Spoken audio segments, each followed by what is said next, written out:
Con 128 votos, la Asamblea aprobó la Ley Orgánica para la erradicación de la violencia y el acoso en todas las modalidades de trabajo, así se llama el proyecto, y reforma al Código del Trabajo y a la Ley Orgánica de Servicio Público. Ahora deberá pasar al Ejecutivo para su veto o entrada en vigencia. Lenin. Alejandra, y vamos a revisar lo aprobado con Mónica Heller, empresaria y presidenta de la Cámara de Comercio de Quito. Buenos días, Mónica, bienvenida a Contacto Directo. Buenos días, muchísimas gracias por la invitación. ¿Qué tan extendido está el tema de la violencia y el acoso en las relaciones laborales como para que en la Asamblea hayan considerado necesario reformar una norma para actualizarla y abordar de una mejor manera esta situación? Esta es una muy mala propuesta por tres razones. Primero, es ambigua. Segundo, es muy difícil de implementar. Y tercero, manda un terrible mensaje al sector privado, a la inversión nacional, a la inversión extranjera, y verdaderamente no cumple el propósito para el cual está planteado. Hay una diferencia enorme entre acosar, maltratar y buscar dañar a un colaborador y mantener una conversación fluida, inclusive fuera de horario normal o horario preestablecido, cuando eso es lo que requiere el negocio. Yo considero que esta es una ley que debe ser vetada por el presidente. Vamos analizando estos tres aspectos, Mónica. Le propongo que usted acaba de señalar. Dice, la propuesta es ambigua. ¿En qué parte? Primero, no está claramente establecido. Cuando usted lee la redacción, es una redacción muy difícil de comprender. La intención del empleador debe de ser dañar, afectar, perjudicar, incitar a la renuncia. Es decir, ¿cómo se evalúa eso? ¿Quién es la persona idónea? ¿El inspector del trabajo?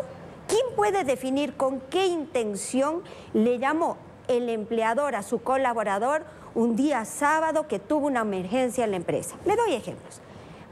Vamos a hablar, por ejemplo, de que se daña el sistema de una cadena de almacenes. ¿No llamamos al jefe de sistemas el día sábado para que se arregle el sistema? Hablemos, por ejemplo, de un jefe de seguridad. Vamos a plantear un escenario donde hay una emergencia, hay un asalto, hay un robo y no podemos llamar al jefe de seguridad fuera de horas o el fin de semana. ¿Es eso acoso?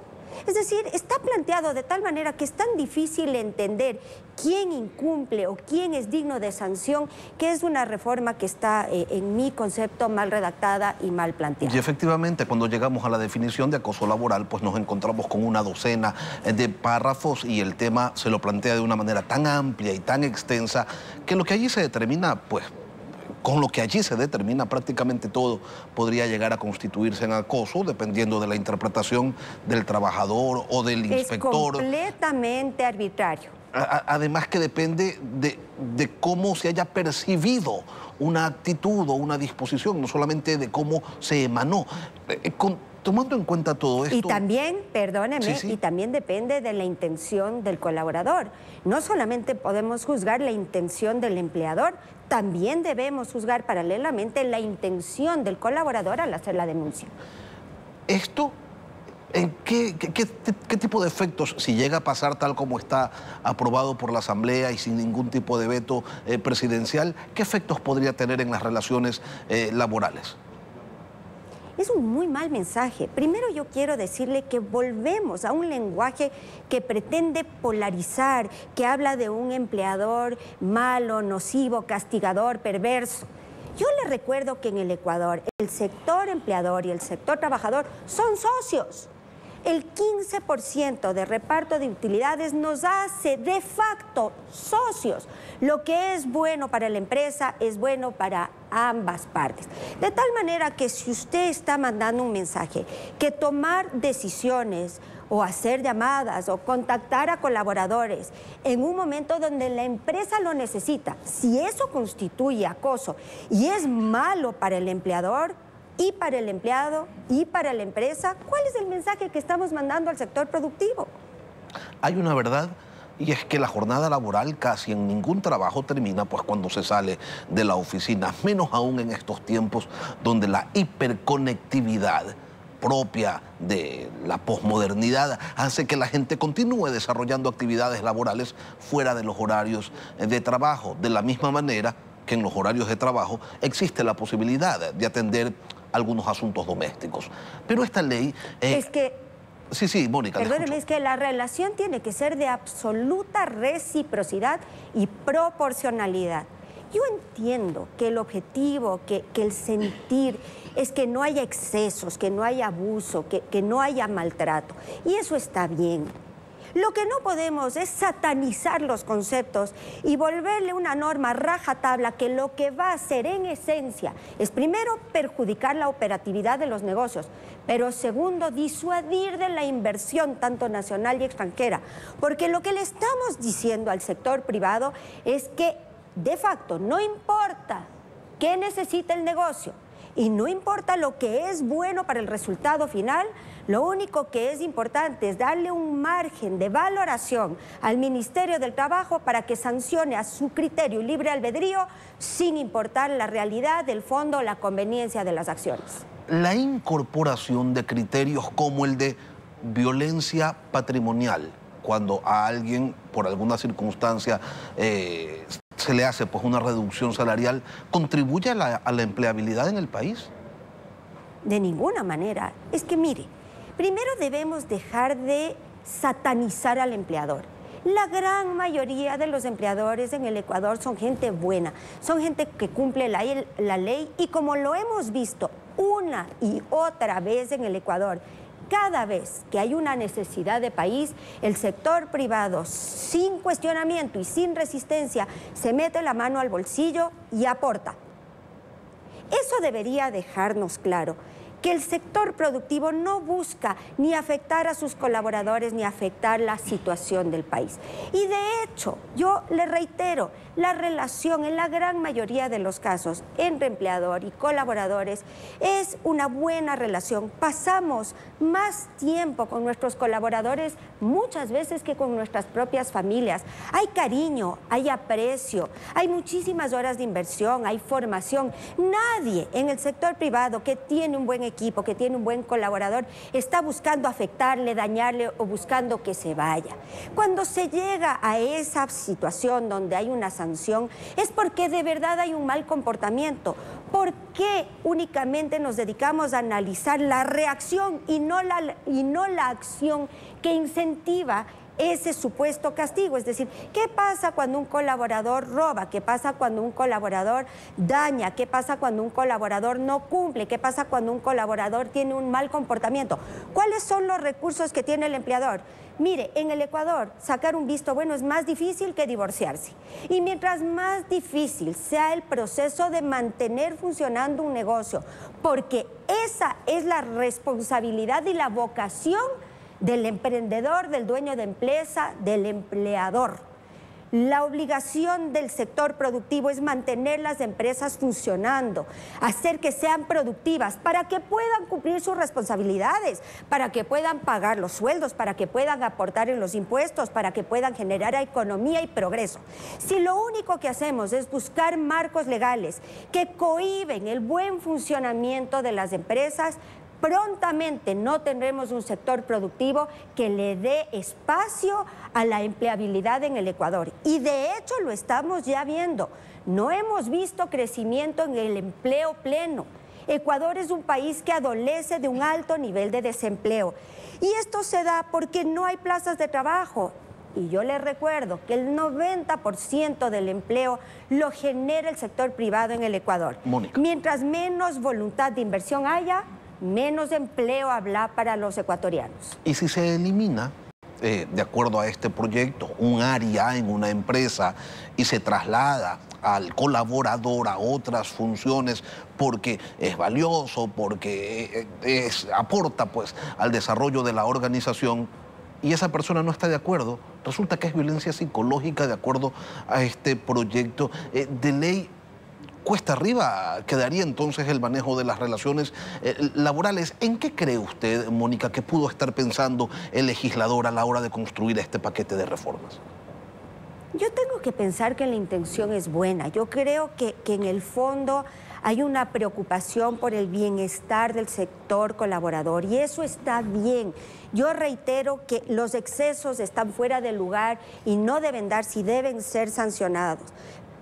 Pero de ahí a convertir al marco legal en una herramienta de cacería de brujas, que lo único que va a hacer es perseguir al sector productivo una y otra vez, es un error de fondo y de forma. Es disuasivo de la inversión nacional y de la inversión extranjera.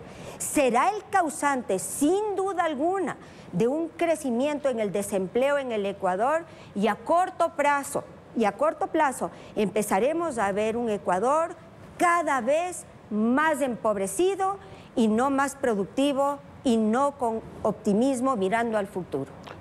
Parecería que de nada han servido, Mónica, las leyes Violeta, los trabajos por la equidad de género, por la inclusión laboral, por la igualdad salarial. Uno ve proyectos de este tipo y parecería que se vive pues en la prehistoria y que el escenario fuera catastrófico y una relación de poder aplastante. Y no es así, o no siempre es así. Ese es un lenguaje político que le conviene a ciertos sectores, que tiene una agenda de por medio, donde hay ganadores. No podemos desconocer que en el Ecuador hay un histórico complicado. Ecuador ha sido un país con algunos niveles preocupantes de machismo y de desigualdad. Eso es verdad. Pero creo que hemos hecho un recorrido importante, creo que se han hecho grandes avances, creo que empezamos a ver mejores condiciones y creo que empezamos a ver también una mejor preparación de los sectores vulnerables. Para que las mujeres tengan igualdad, para que tengan empleabilidad, también tienen que tener igualdad de formación.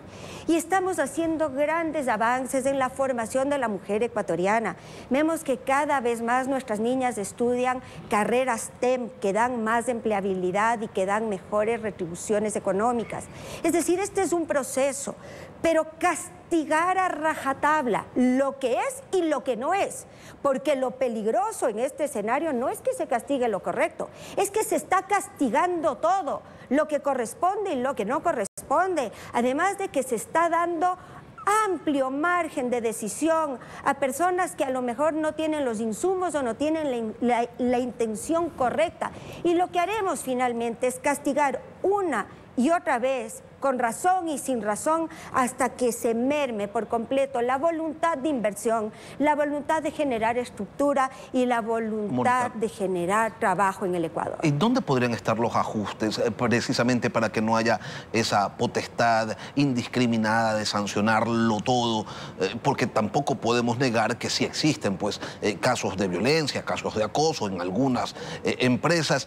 Ahora, esto no es la generalidad, entonces, ¿por dónde podrían venir los ajustes a la norma para precautelar, sí, sancionar a quienes acosan, a quienes violentan al trabajador, pero tampoco poner pues una espada de Damocles sobre todo el sector empresarial?